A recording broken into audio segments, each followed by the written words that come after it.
Welcome, everyone, to the Safety Frontline, where we explore the evolving world of safety, compliance, and technology. I'm so excited that you could join us today for a session that's both timely and urgent, which we've entitled, AI-completed OSHA training isn't compliance, the regulatory wake-up call.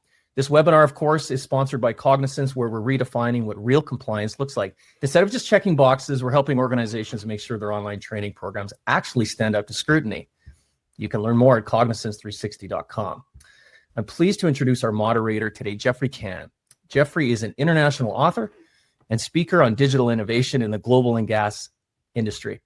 Some of you may know his first books, Bits, Bytes, and Barrels, The Digital Transformation of Oil and Gas, or his most recent one, which is Carbon Capital and the Cloud, a playbook for digital oil and gas.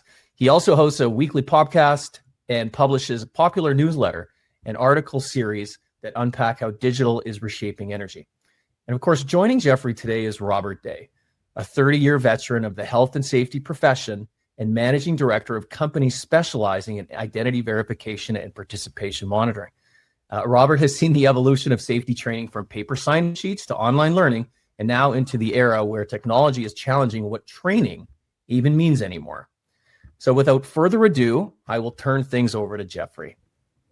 Thank you so much, Darcy, and Rob. Welcome to the stage. There we go. Cameras are on. This is a really critical issue. I serve as an advisor to a couple of universities on the use of AI in training, and in the university setting, the issue is one of the use of students to use AI to complete their courses, but not actually complete the tests. So this is quite new. Let's this is what we're going to talk about now. What is the issue here of integrity in online training in an era of AI? Now, you've said before that AI makes it obvious that online training is broken because of the identity and the participation of the actual workers, and that their identity is unknown. That's a really strong statement to make. What do you mean by that?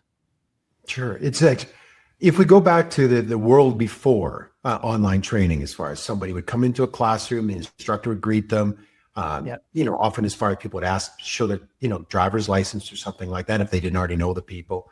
And then they would sit down, they would have to stay awake. If you started drifting off or spending too much time in the hallway, instructor would bring you back, pulling out your cell phone. We get to the examination or any kind of assessment, they'd be, ensuring that, again, that same person that they knew came in was the one actually completing it without, group thought amongst the group. Yeah. When everything moved online, obviously a lot of that integrity was lost in that overall process. Now we didn't know exactly who the person was. We could give them a username and password, but as we all know, it's not that hard to share a username and password with somebody else.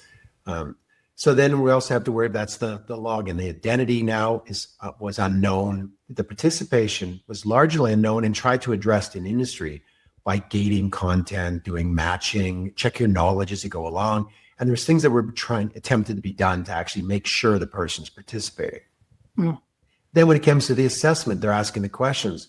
When AI has come out now, all of that can be bypassed. You can actually get to the point where, there's numerous cases where training that could take 10 hours can be done in 10 seconds.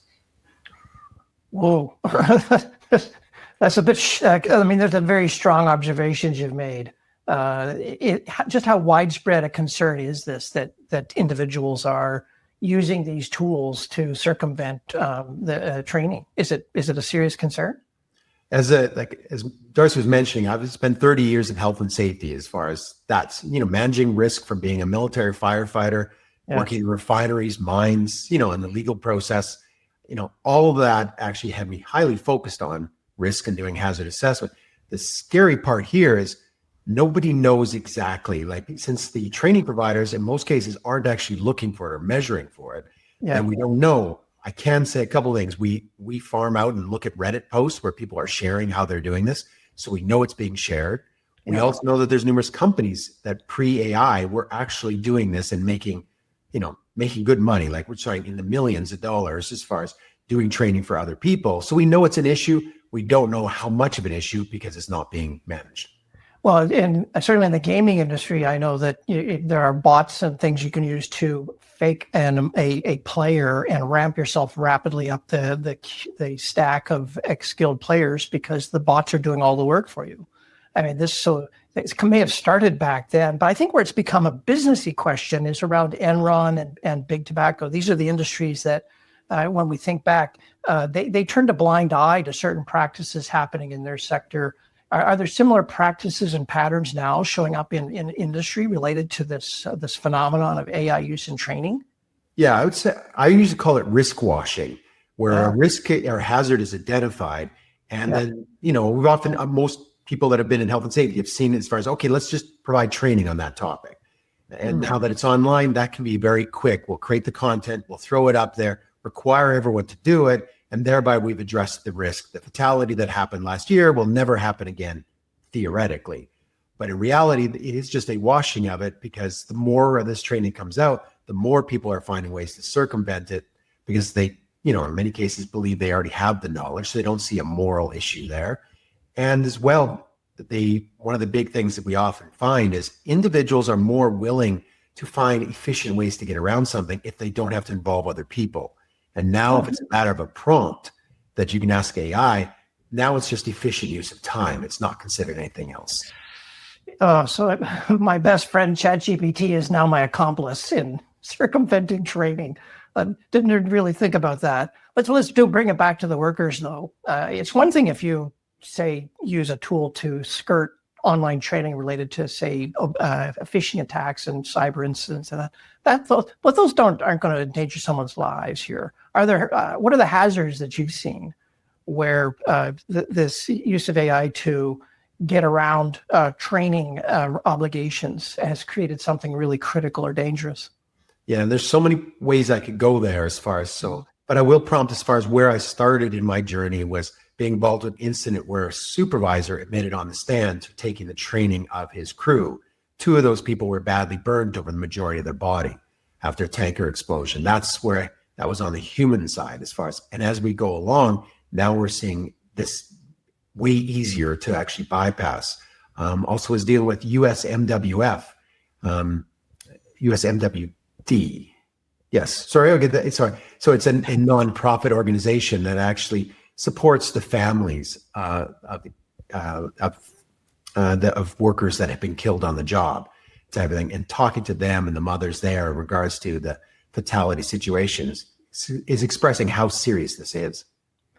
Yeah, I think it is a significant issue, obviously, but at the same time, we don't necessarily need AI to circumvent the training, the tools that companies put into place to detect whether or not there's a person and the right person behind the screen taking the training. There's low-tech ways around this too.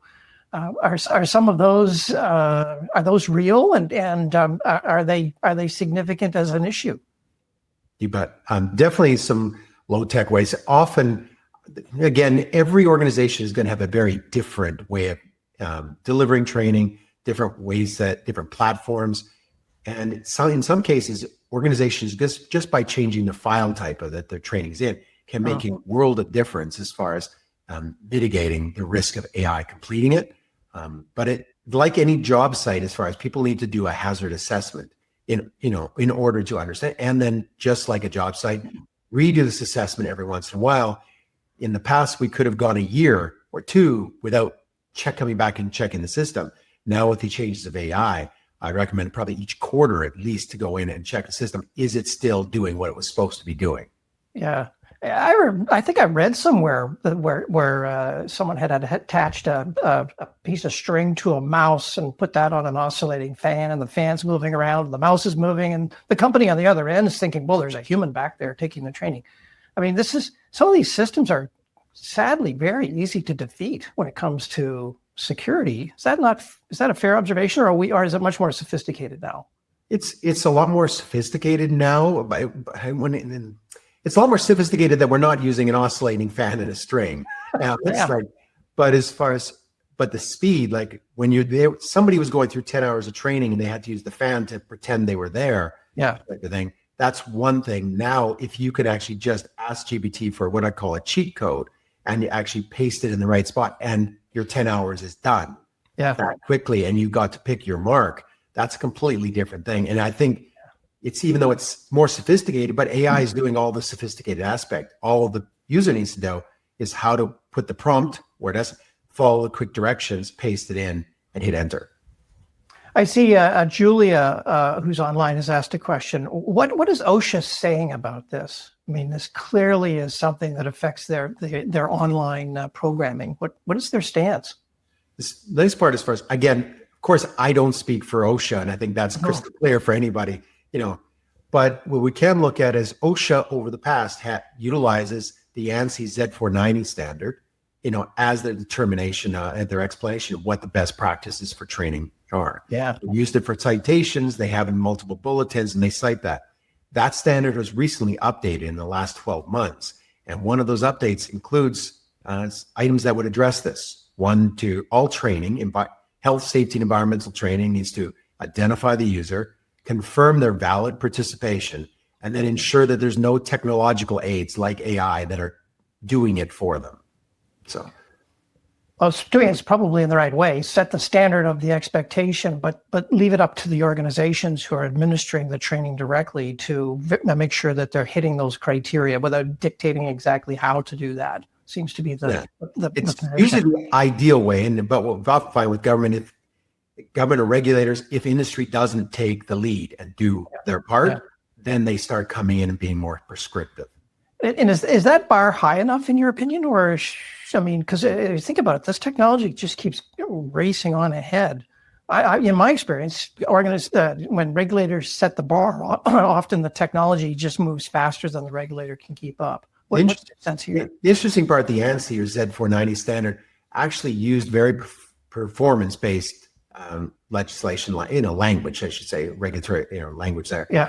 And so whether AI changes, they're mainly saying as far as, and need to make sure that the technology is not doing it for them today, and that will actually do a good job of keeping up with the the AI changes. I think the main reason we're doing this is it's not that the regulatory, the standards are falling behind, which is rare. Normally technology gets ahead of it, but more than industry is not aware. For example, on our website, we actually offer a service where we'll just go in and see whether an organization's training or assessments could be awarded to a dog or to AI, and we'll go in and do that. And that's something we do for free.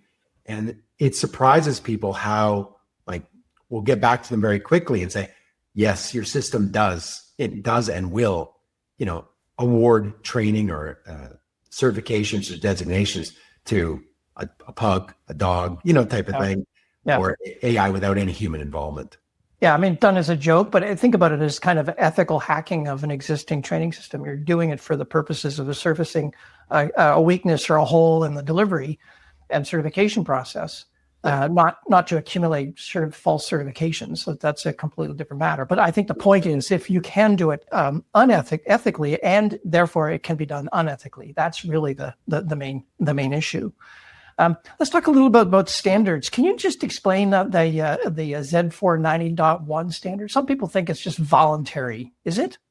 That's the one thing is that almost sounds like I used to teach in legislation and regulation and everything else. And so what ends up happening as far as legislation will come out, and then you have to look at the interpretation of that legislation elsewhere. And so if the legislation says you need to do something to a certain standard, then you might look at, say, ASME standard or PIP standard or something else to look at that. And in this case, we're using an ANSI standard. You'll look at that to determine what is reasonably practical in order to meet that. Because obviously, every employer out there is trying to determine, have I done enough? And looking at those industry standards tells you, and will tell the courts in the event of an incident that you've done enough. So what they call it, as far as in this case, it's inferred as a regulatory requirement under the standard. It's an industry-based standard. It's referenced by, in this case, we're talking OSHA in multiple areas, and the fact that they've used it for citations in the past, as far as strongly says, yes, that is the standard, the expectation of the regulator. So it's enforceable then. 100%. But in reality, if you go back the other side, does anyone believe that training that is awarded to a person without any evidence of their attendance, their presence, their involvement, them answering the question meets the standard of training? Yeah. And I don't think there's a safety professional out there that would say that, because obviously sending an email to an account that nobody logs into, is that training? And that says, these types of things have been decided in the courts before. Yeah. It's no, there's other acronyms I think that you could unpack for me here. One is IACET. What is this standard? Where does it fit in? Sure. So the IACET standard, as far as they do continuing education and training type of thing. And so it's really, if you're an engineer and you need to keep doing training in order to maintain your status type of thing, they're actually looking at that training. And that's just one example. That you might have aviation, health and safety, cranes, rigging, all of these are included. But it's usually because you've obtained some sort of designation and then you want to maintain it, by doing online training so that you can keep up to date.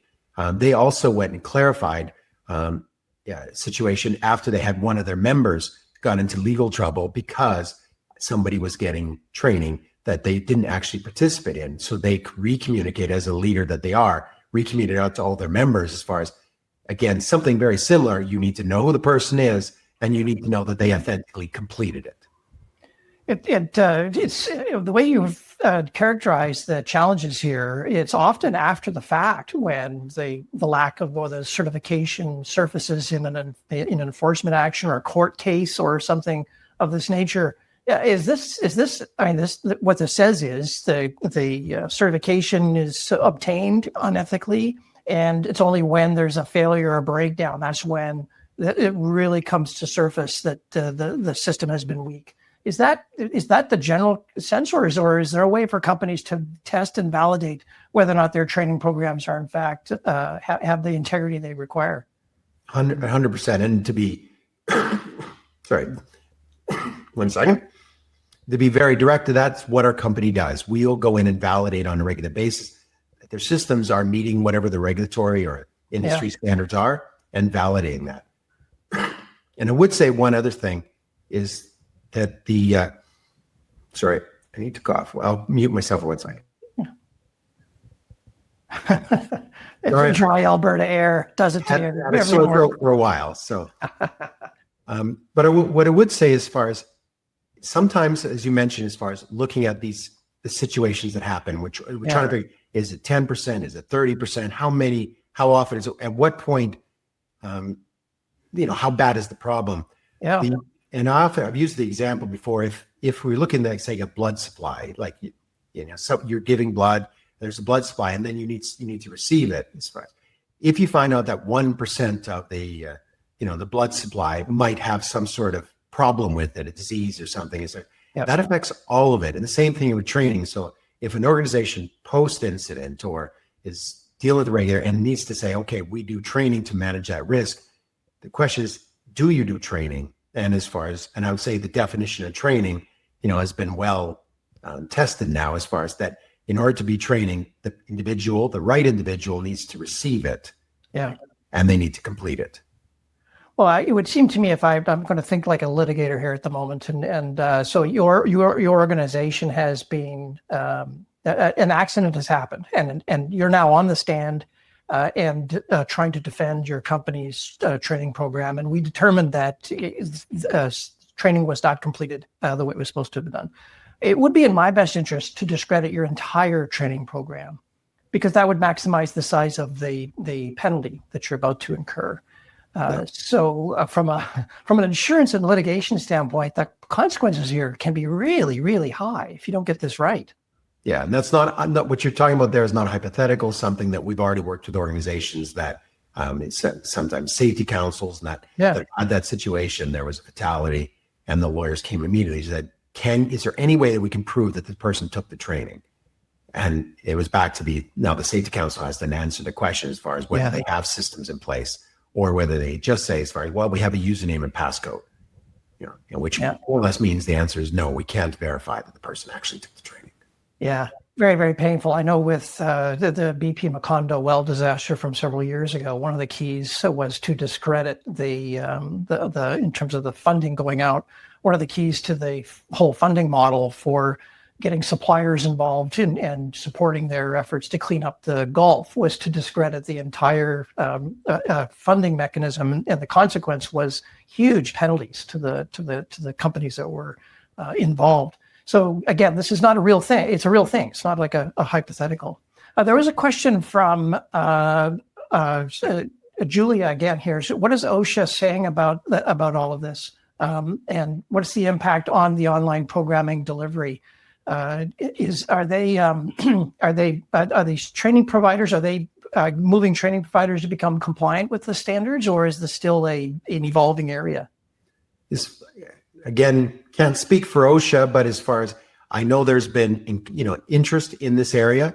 OSHA in the past has been a leader as far as when we think of how they manage the OSHA 10 and OSHA 30, as far as it was meeting a higher standard than a lot of the other, like even fault protection, fine space outside by other training providers.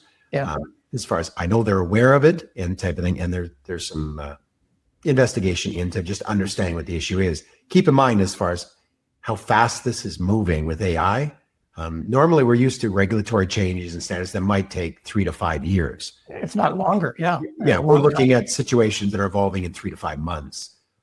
But the nice part is, my time with the education system is it takes years to update curriculums, get them certified, get the instructors on board, et cetera. So to be keeping up in pace with this, they're clearly now operating in a very asynchronous manner at very, very different speeds, which creates its own challenge. Let's turn to the regulatory and legal reactions now to some of these challenges. I've hinted at what I think are some of the issues here, but maybe there's some real cases you can talk about. For instance, one case I had brushed up on was the Valor case in the U.S., where there were some criminal indictments for fraudulent OSHA cards. Can you unpack this for me? What happened there? Sure. As far as in that case, actually, an organization, so Valor, as you mentioned, was criminally indicted. I would say them as like senior leaders as well as some external folks, and I understand some clients as well were involved. And in this case, individuals were getting training that they did not participate in. So you meant, but this was an overt, it was almost, it required multiple people, humans involved. So the same thing today could simply have been done using an AI, cheat code and gotten through it. So the sophistication of what happened in Valor and the criminal indictments, as horrific as that was, and it was nice to see regulators reacting in that way to that type of situation, the chances of them even catching it today without training providers, upping their standards is very difficult. And this is a U.S. case. Are there examples in other jurisdictions, other places which have significant heavy industry? Canada, for instance, Australia, would be another one, big mining sector there. I mentioned the Canadian one as far as one of my anecdotes, explaining how I got involved in this with the tanker explosion. Another one that actually I cite as far as it would go as far as Australia. And there was a training organization that actually was, what ended up happening is that people actually took the training, but they only had to complete 50% of it. And then they were able to go to the exam, they marked the exam, and they left. The regulator there actually prosecuted them and charged them with issuing fraudulent documents. Very similar to what we see under the OSHA standards. Like if you're submitting something to OSHA saying like that Rob Day completed this training, and you don't know that Rob Day actually completed it, that's issuing as far as something that's could be considered a fraudulent document. And now it's actually the activity is actually involving more than just the individual involved.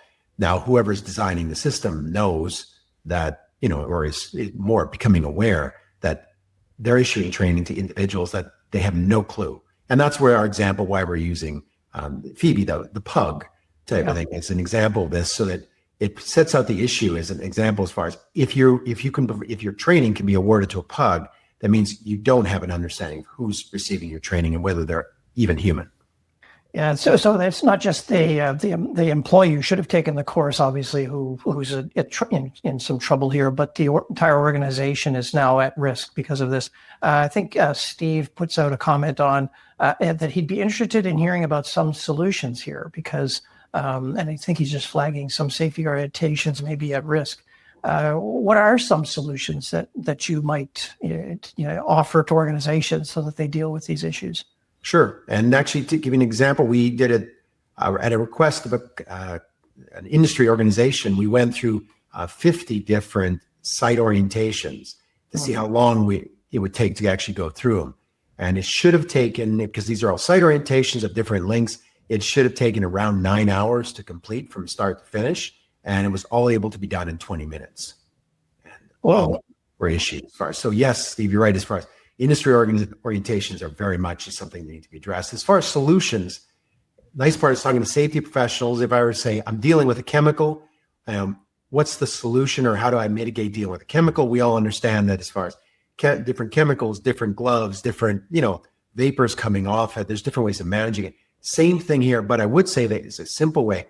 There's a lot of simple things that can be done just by updating file types to make it more difficult, as well as we're talking about AI that can be used by users to actually circumvent the system. There's also AI systems that actually can be used to actually improve or safeguard it. And that's what our company does, is actually we help organizations doing those assessments and finding the tools that meets with whatever their standard is they're trying to maintain.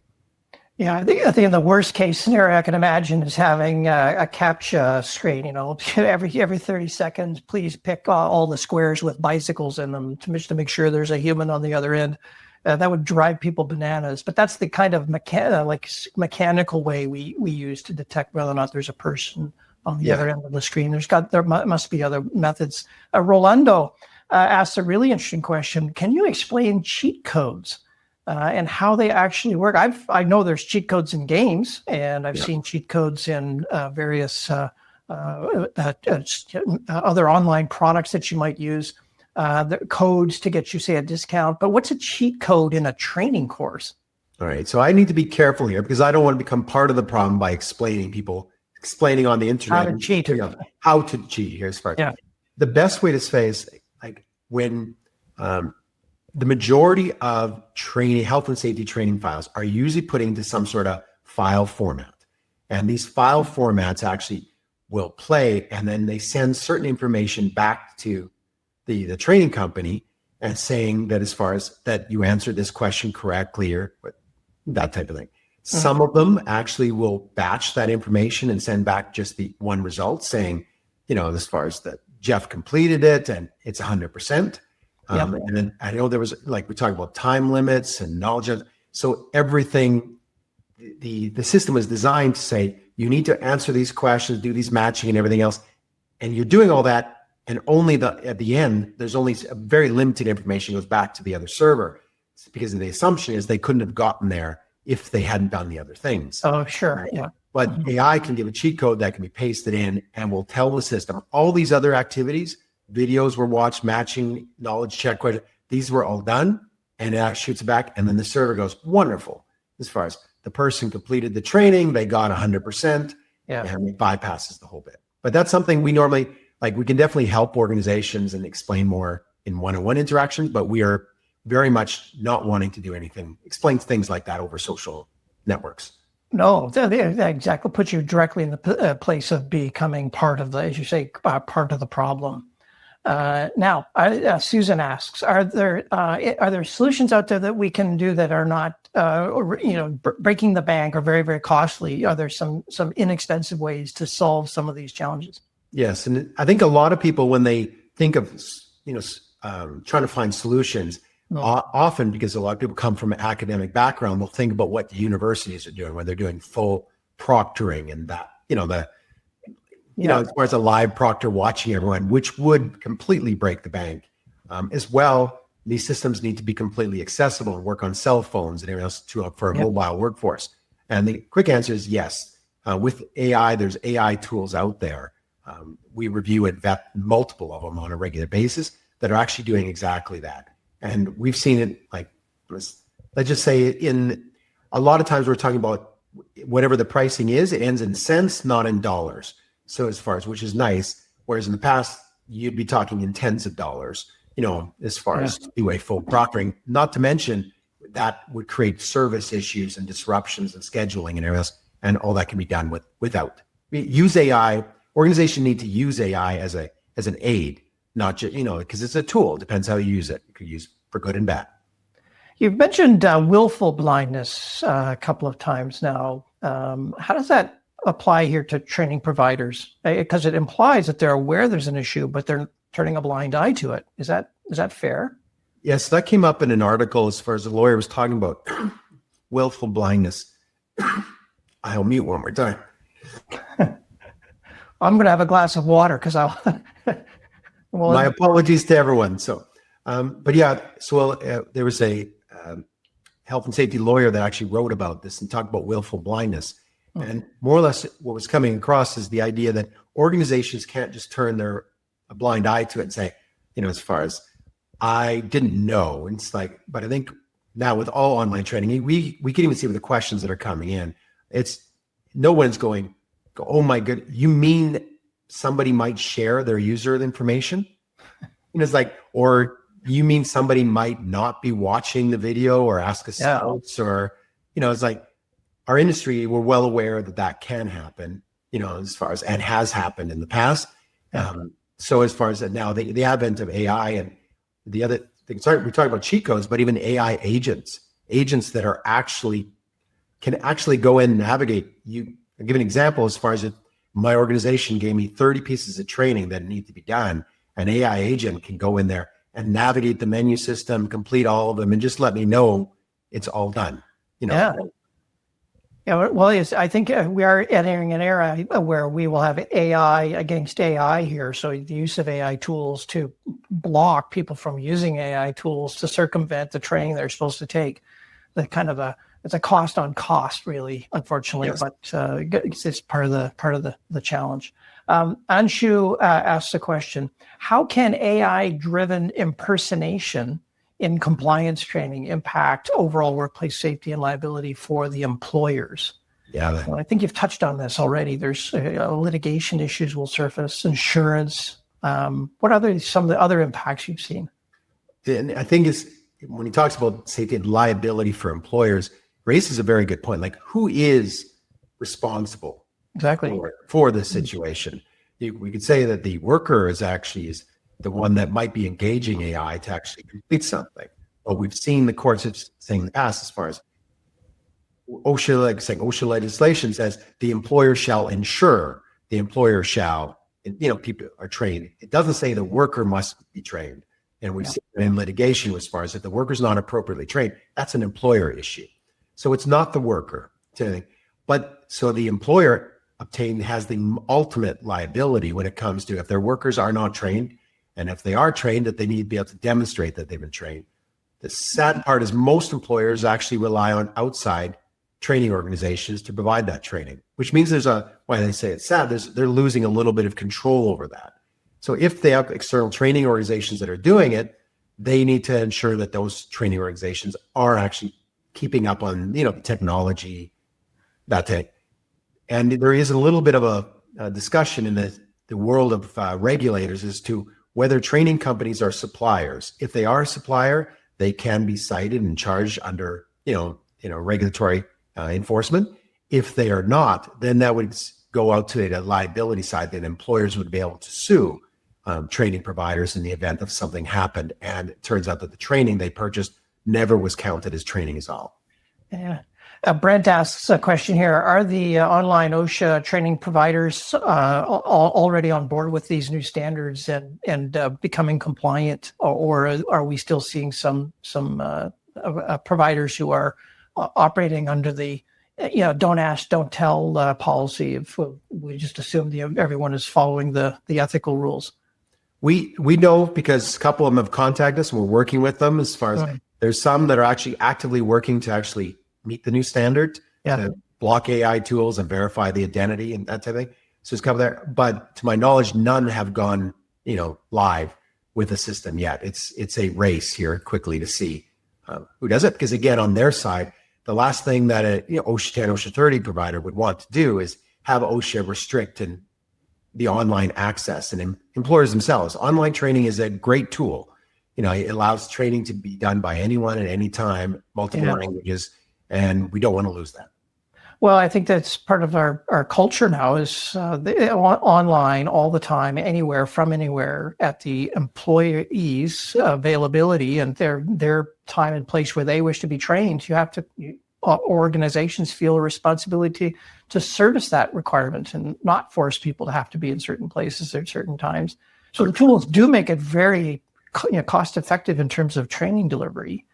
But I would observe that this feels like, we're putting a new cost burden on top of what's already a expensive training programming that organizations put into place. Do we really need all of this? Is probably a fair challenge. I think I could certainly see some boards asking the question, why do we have to go to all this trouble? I would actually say that as far as there is definitely that question that should be asked as far as, is this training required? Yeah. Right? If we're actually using it to manage a real risk, and it needs to be training that we're doing and tracking then I guess that's answered the question. It's necessary because we're at significant risk. But I would say a lot of organizations have added training on top of training, and all of it is not necessary. So I would say, and especially because often it's the contractor community that ends up, especially if you work for 10 different companies in multiple the regions, you're paying for all of it. I think there needs to be a relook at as far as, okay, is this important? If not, can we not remove it? And if it is important, literally the cost of adding like a couple percentage points to the overall cost. And in some cases, I think you'd find it reduces the cost, if like OSHA 10 and other ones like that.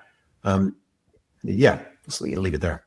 3 decades now, Rob, you've been wrestling with these firefighting and your various other services that you've done. Can you share a moment maybe that really highlights the importance of why authentic, real, no kidding training actually was made clear to you how important it was? Yeah, and I know I quickly talked about as far as the tanker explosion, but I'll explain. So what I ended up doing is after I got out of things like working in refiners, I ended up doing work for a law firm type of thing. And when there was a fatality, they would determine whether they wanted to send me out and do an assessment as far as what was done that was appropriate, what was done that was not appropriate, could have been done better. And I would do that assessment under attorney-client privilege and understand. And that's where it became so clear to me as far as training seems to be the number one go-to in a lot of organizations for how to address a risk. And if it is addressed through PPE or engineer controls, then there's follow-up training that is required to, how to remove the safeguards or how to deal with the engineering controls or how to wear the PPE and when to use it and don't use it. But what's, it's stuck in my brain as far as when the idea of 2 people burned over the majority of their body, and the knowledge that they needed was part of a system or a process that they were supposed to get. And the problem is that system or process did not ensure that they actually received it. Yeah. And most people are not doing this out of any kind of unethical desire. It's like all of us, and I'm sure all of us have done this at one point in time. If we already think we have the knowledge, it's just a checkbox exercise. And goes back to your previous question, is there too much of this training out there? We need to say, if it's worth doing, then we're going to do it right. And if it's not worth doing, we got to get rid of that training and not make it a time and cost burden for every, contractor that's out there, to all the employees, union personnel. We need to actually right size this very quickly. Yeah, the burden is real, and unfortunately, it's not. As society gets more complex, it's not going to go away. And as our experienced workers retire out, we necessarily will have junior, less experienced individuals coming on board to pick up and run sophisticated assets. Somehow we have to solve this because we're going to be relying on that.